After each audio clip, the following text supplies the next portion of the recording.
اللہ کریم نے فرمایا بندہ مومن جان لے اگر میں تجھے ایک مشکل دوں گا تو میں تجھے کتنی آسانیاں، چلے سارے بول دیں کتنی جی، کتنی اللہ تعالیٰ آسانیاں دے گا؟ 2 آسانیاں۔ ہم لوگ اچھا جب ہمارا ذہن بن جاتا ہے نا کمزوری کا، ہمارا جب مزاج بن جاتا ہے مایوسی کا، پھر معاملہ ذرا ہمارے لیے گمبھیر ہو جاتا ہے۔ اگر ہم یہ ذہن بنائے نا کہ مشکل میرے اللہ کی طرف سے آئی ہے تو وہ مجھے آسانی بھی ضرور عطا کرے گا، تو پھر اللہ ضرور ہی آسانیاں عطا فرماتا ہے۔ اور جو مشکلات زندگی میں آتی ہیں نا، حضرت مولا علی شیر خدا رضی اللہ تعالیٰ عنہ کا بڑا خوبصورت فرمان ہے۔ حضرت علی فرماتے ہیں جب تجھے مشکل آتی ہے تو وہ تجھے رب کا پتہ بتانے آتی ہے، وہ تجھے اللہ کا پتہ بتاتی ہے۔ اس لیے کہ جب تو سارے اسباب کر لیتا ہے، جو ضرورت ہوتی ہے پوری کرتا ہے، تندرست ہو کے وہ کام کرتا ہے، پھر بھی کام نہیں ہوتا، تو اس کا مطلب ہے کرنے والا تو نہیں، کرنے والا کوئی اور ہے جو کام کرنے والا کوئی اور ہے۔ تو عزیز بھائی یاد رکھے ہر مشکل کے ساتھ اللہ نے آسانی رکھی ہوتی ہے۔ اگر اللہ تبارک و تعالیٰ بیماری عطا کرے تو اس کے ساتھ اللہ پھر جو تندرستی دیتا ہے وہ بھی بڑی اعلیٰ عطا فرماتا ہے۔ اگر اللہ کبھی غربت دے تو پھر اس کے بعد جو اللہ تعالیٰ آسانی دیتا ہے وہ بھی بڑی اعلیٰ عطا فرماتا ہے۔ اگر کہیں سے آپ کو دکھ ملتے ہیں تو پھر جب سکھوں کا وقت آتا ہے تو پھر گنے نہیں جاتے۔ یاد رکھیں مشکلات کے پہلو میں آسانیاں ہوتی ہیں، اور جس آدمی کو مشکل آتی نہیں، میرے نبی کریم سید عالم صلی اللہ علیہ وسلم نے فرمایا مومن کو جو مشکل بھی آتی ہے اللہ اس کی برکت سے اس کے گناہوں کو معاف فرما دیتا ہے، اللہ اس کی برکت سے اس کے گناہوں کو معاف کرتا ہے۔ یہاں تک کہ حضور نے فرمایا میرے مومن کو کانٹا بھی چبھے تو اللہ تعالیٰ اس کی مشکل کو آسان فرما دیتا ہے۔ 2 بزرگ بیٹھے تھے، ایک حضرت احمد رحمت اللہ علیہ اور ایک حضرت شرف الدین منیری رحمت اللہ علیہ۔ تو حضرت شرف الدین منیری کہنے لگے کہ دوست اصل میں وہ ہوتا ہے جو دوست کی طرف سے آنے والی تکلیف پر صبر کرے، جو اللہ کی طرف سے آنے والی تکلیف پہ صبر کرے وہ اللہ کا محبوب ہوتا ہے۔ تو حضرت احمد فرمانے لگے نہیں مجھے تیری بات کی سمجھ کوئی نہیں آئی، صبر کرے وہ اللہ کا دوست ہے، مصیبت پہ صبر کرے۔ تو کہا جناب پھر اگر نہیں سمجھ آئی تو آپ بتا دیں اللہ کا دوست کون ہے؟ تو آپ فرمانے لگے جو محبوب کی طرف سے آنے والی مصیبت کو اس کا تحفہ سمجھ کے قبول کرے وہ اصل دوست ہوتا ہے۔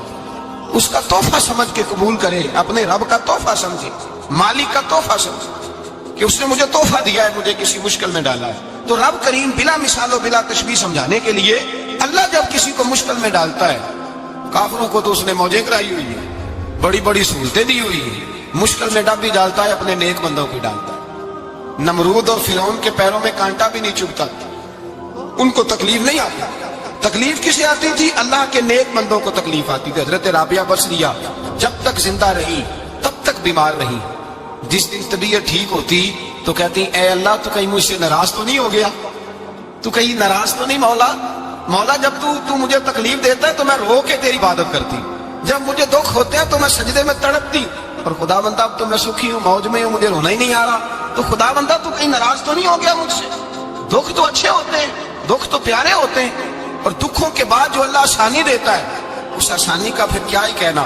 اس حضرت ایوب علی نبینا علیہ الصلوۃ والسلام بیمار رہے، 60 سال اللہ نے تندرستی دی۔ کتنے سال بولے؟ 60 سال، ذرا غور کرنا بات پر، 60 سال علی رہے، پھر بیمار ہو گئے، 18 سال ہو گئے بیمار ہوئے۔ زوجہ کہنے لگی دعا کر لیں آپ کو اللہ صحت دے دے۔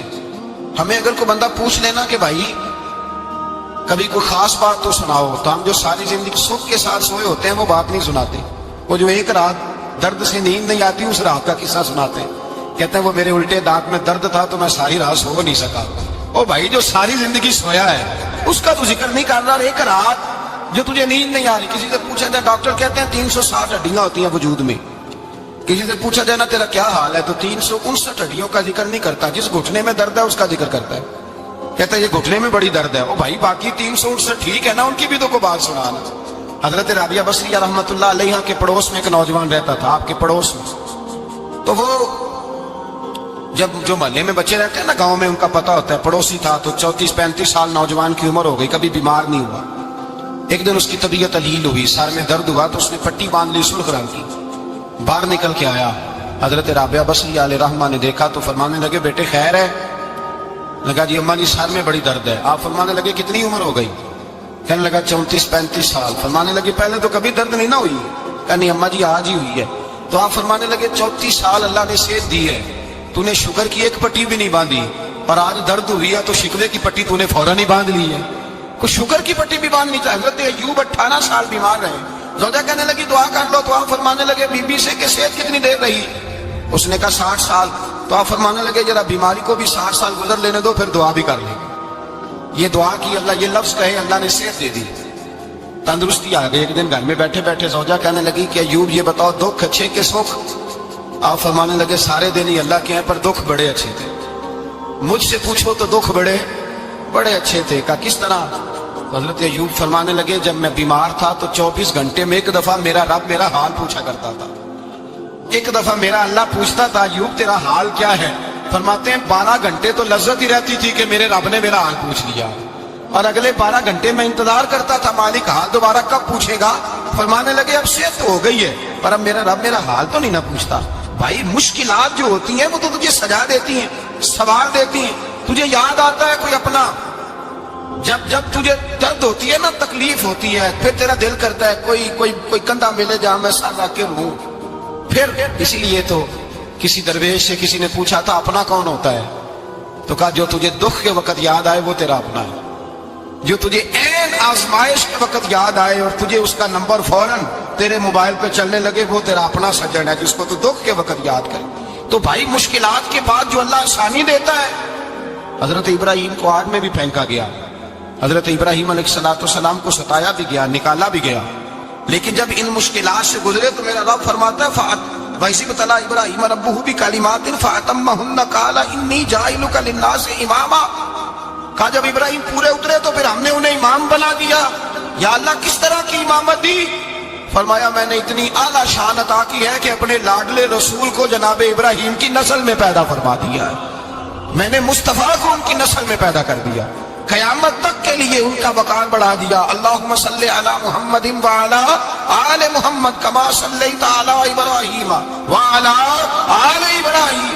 ان کی عظمت بڑھا دی, اس لیے کہ جب وہ آزمائش سے گزر کر کے آئے پھر جو آسانی دی. میرے نبی پاک صلی اللہ علیہ وسلم نے دین ابراہیمی کی بہت ساری چیزوں کو رکھا, کہا میں ملت ابراہیمی پہ ہوں. جب کوئی مشکلات کو عبور کر کے آتا ہے, جب کوئی تکلیفیں سہ کر کے آتا ہے, اس کے لیے جو اجر ہوتا ہے, اس کے لیے جو پھر اللہ کتنی ذرا بڑی توجہ کیجئے گا. لوگ سمجھتے ہیں فلاں آدمی مشکل میں ہے تو شاید مشکل میں ہی رہے گا, فلاں آزمائش میں ہے تو شاید آج. میرا اللہ فرماتا ہے ایک مشکل دے کے میں 2 آسانیاں بھی دوں گا. تم مشکل دیکھ رہے ہو, مشکل نہ دیکھو, وہ جو اس کو بعد میں آسانی آنے والی ہے, اور ڈبل جو میں اس پر نعمت کرنے والا ہوں اس کو دیکھو. حضرت یوسف کو بھائیوں نے کنویں میں ڈال دیا تھا, اور جب کنویں سے نکلے تو مصر کے بازاروں میں بکے, اور پھر زلیخا نے الزام لگایا تو حالات بگڑ گئے. حضرت یوسف کو جیل جانا پڑا. کتنی کٹھن زندگی تھی, لیکن میرے مالک کو کچھ اور ہی منظور تھا. کنویں میں گرنے والے, بازار میں بکنے والے, جیل میں جانے والے, الزام لینے والے جناب یوسف کو رب کریم نے اسی مصر کا بادشاہ بنا دیا. اللہ پاک نے اسی مصر کا حکمران بنا دیا. یاری تیری سونا ہے پر ازمیشاں تیریاں اگ, اے سونا پرکھیا جاوند آئی پہلو نال اگاں دے لاگ. اس کے لیے تھوڑا سا جتن کرنا پڑا, تھوڑے کٹھن حالات سے گزرنا پڑا, تھوڑی آزمائشوں کا روپ دیکھنا پڑتا. ہم چاہتے ہیں کہ ہمیں چھیڑے کوئی نہ کوئی تکلیف نہ آئے, کوئی آزمائے. یہ ہو نہیں سکتا میرے بھائی. نامی کوئی بغیر مشقت نہیں ہوا. 100 بار جب عقیق کٹا تب جا کر نگی ہوا. ہم چاہتے ہیں کہ ہمیں کچھ بھی دقت نہ آئے, مشکلات نہ آئے, اور مشکلات تو انسان کو سنوارتی ہیں بھائی, وہ تو نکھارتی ہیں. کبھی پوچھا کرو جا کر کے کسی گندم کے دانے سے کہ تو کہاں سے ہو کے آیا ہے, کہاں سے نکل کے آیا ہے, تو وہ بتلائے گا کہ بڑے مشکل مراحل سے گزرا ہوں, اور پھر اللہ نے مجھے طاقت دی ہے کہ میں انسان کے وجود کا حصہ بناؤں. تو بھائی کٹھن مراحل, آزمائشیں, تکلیفیں, یہ انسان کو بڑا انسان بنا دیتی. یہ اس کے لیے ترقیوں کا پیش خیمہ ہوتی. ہمارے جوان پریشان ہو جاتے ہیں, عورتیں خاص کر کے اس بات پہ توجہ کریں, وہ بڑی جلدی غم لے جاتی ہیں. وہ کہتی ہیں جانے میرا کچھ ہوگا ہی نہیں, جانے میرا کچھ ہو ہی نہیں سکتا. میرے بھائی درجنوں اور بیسیوں لوگ ایسے ہیں جن کی اولادیں نہیں تھی, لیکن نام ان کا ان سے بھی زیادہ ہے جو بڑے بڑے صاحب اولاد. حضرت عبداللہ مزنی حضور کے غلام تھے, قبیلہ مزن کے رہنے والے. والد فوت ہو گئے, چچا نے پالا تھا, اسلام قبول کر لیا. چچا اسلام کا بڑا دشمن ہے, حضور کا نام آئے تو جلال کرتا, حسد اور بغض میں جل جاتا, بڑی اسلام کے ساتھ دشمنی اور عناد رکھتا ہے. حضرت عبداللہ کہتے ہیں پہلے تو میں عشق رسالت کو دباتا رہا, پھر یہ چنگاری شعلہ بن گئی, پھر کہ یہ ہلکا سا جذبہ سمندر اور صحرا کا روپ دھار گیا. فرماتے ہیں ماں تھی اور میں تھا. میں گیا جا کے چچا سے کہا میں نہیں رہ سکتا. کہاں جائے گا؟ تو میں نے دھیمے لہجے میں کہا میں مدینے جاؤں گا. اب میں رسول اللہ کے مدینے جاؤں گا. اب میرا گزارا نہیں ہوتا, اب میں جاؤں گا. کہتے ہیں چچا کہنے لگا اچھا تو وہاں جائے گا؟ تجھے میں نے پالا, میں نے پوسا, وہ مکان میں نے تجھے بنا کے دیا, تیری جیب میں جو پیسے ہیں میرے دیے ہوئے ہیں. کہتے ہیں میں نے کہا چچا میں سارا کچھ سوچ کے آیا ہوں, مکان بھی تو رکھ لے, پیسے بھی رکھ لے. کہتے ہیں اس نے ہر چیز رکھوا لی. جب پلٹنے لگا تو چچا کہنے لگا جو کپڑے تو نے پہنے ہیں یہ بھی میں نے خرید کے دیے تھے. حضرت عبداللہ فرماتے ہیں میں نے وہ کپڑے بھی اتار کے دیے. برہنہ حالت میں میں ماں کے پاس گیا اور میں نے کہا ماں میں پہلے بھی تو ننگا پیدا ہوا تھا, تو نے ہی کپڑے پہنائے تھے, میرا پھر بدن ننگا ہو گیا ہے, کپڑے دے دے. کہتے ہیں 2 بیبیوں والے کپڑے اماں نے دیے, ایک میں نے تامت باندھ لی, دوسرا اوڑھ لیا اور مدینے پہنچا. کہتے ہیں جب میں ٹھنڈی رات مدینے پہنچا تو کالے رنگ کے حبشی غلام حضرت بلال دودھ کا پیالہ لیے کھڑے تھے, ہاتھ میں کھجوریں تھی, کمبل تھا. کہنے لگے آ جا آ جا, مصطفیٰ نے فرمایا تھا قبیلہ مزن سے میرا غلام آ رہا ہے, میں ساری رات سے تیرا انتظار کر رہا ہوں. حضرت جناب سیدنا عبداللہ رضی اللہ تعالیٰ عنہ فرماتے ہیں میری مشکل آسان ہوئی. فرماتے ہیں مجھے مدینے میں اعزاز مل گیا, مجھے عزت مل گئی, ہر آدمی میری قدر کرنے لگا. گویا حضور کہتے ہیں کہ حضرت عبداللہ دعا کرنے لگے کہ اے اللہ تو نے مجھے بڑی شان دی ہے مصطفیٰ کی گود میں, اگر اسی رحمت کے چھاؤں میں پردہ کر جاؤں تو میری بات بن جائے. حضرت عبداللہ کا وصال بھی رسول اللہ کی گود میں ہی ہو گیا. گود میں نہ کوئی رشتہ دار, نہ کوئی تعلق دار, نہ کوئی ہمسایا اپنا, نہ کوئی چچا, نہ کوئی ماموں, شہر میں تنہا اسی کسی دے کچھ نہیں جے لگ دے, تے نہ کوئی ساڈا دردی. تنہائی جنازہ اٹھا تو اٹھانے والے کون ہیں؟ ابو بکر صدیق, فاروق اعظم, عثمان غنی, مولا علی, حسنین کریمین جنازے میں شامل. میرے رسول پاک صلی اللہ علیہ وسلم نے جنازہ پڑھایا. دیکھو مشکل کاٹی تھی تو آسانی کا رنگ دیکھو, آسانی کا انداز دیکھو. حضرت سیدنا ابو دردہ رضی اللہ تعالیٰ عنہ ارشاد فرماتے ہیں مدینے میں رواج تھا کہ جب قبر میں اتارنے لگتے تھے تو قریبی رشتہ دار اتارا کرتے تھے, اور عبداللہ کا تو رشتہ دار ہی کوئی نہیں تھا مدینے میں, کون اتارے؟ فرمایا جب قبر میں اترنے لگے تو حضرت ابو بکر صدیق اور حضرت عمر فاروق اتر گئے کہ ہم قبر میں اتارتے ہیں. رسول اللہ نے فرمایا تم باہر نکلو, تم کیوں قبر میں گئے ہو, باہر آؤ. کہتے ہیں ہم باہر آئے تو اللہ کے رسول اندر گئے. فرمایا کون کہتا ہے اس کا کوئی نہیں, میں جو موجود ہوں. کون کہتا ہے کوئی نہیں؟ فرمایا رکھو میرے ہاتھوں پہ.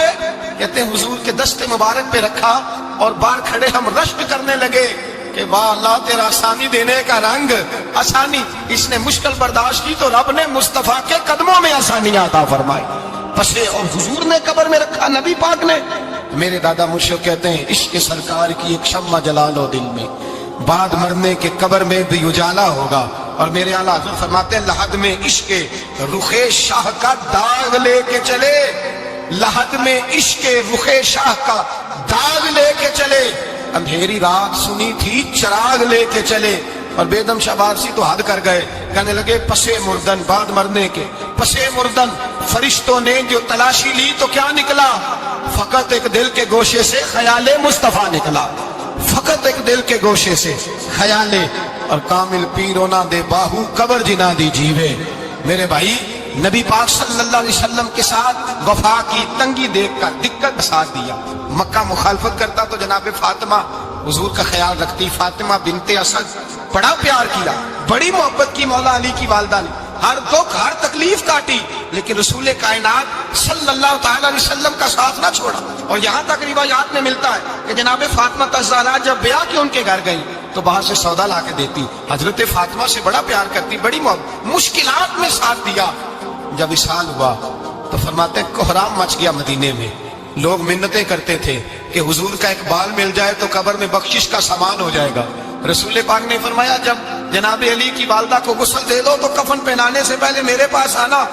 کہتے ہیں جب غسل دے لیا تو عرض کی حضور غسل ہو رہا ہے, کفن کا کیا کرنا ہے؟ حضور اندر گئے, قمیض بدلی اور جو کرتا پہنا ہوا تھا اتار کے دیا. فرمایا وہ علی کی ماں نہیں میری ماں ہے, اس نے میرے لیے بڑی تکلیفیں سہی ہیں, بڑی مشکل دیکھی ہے.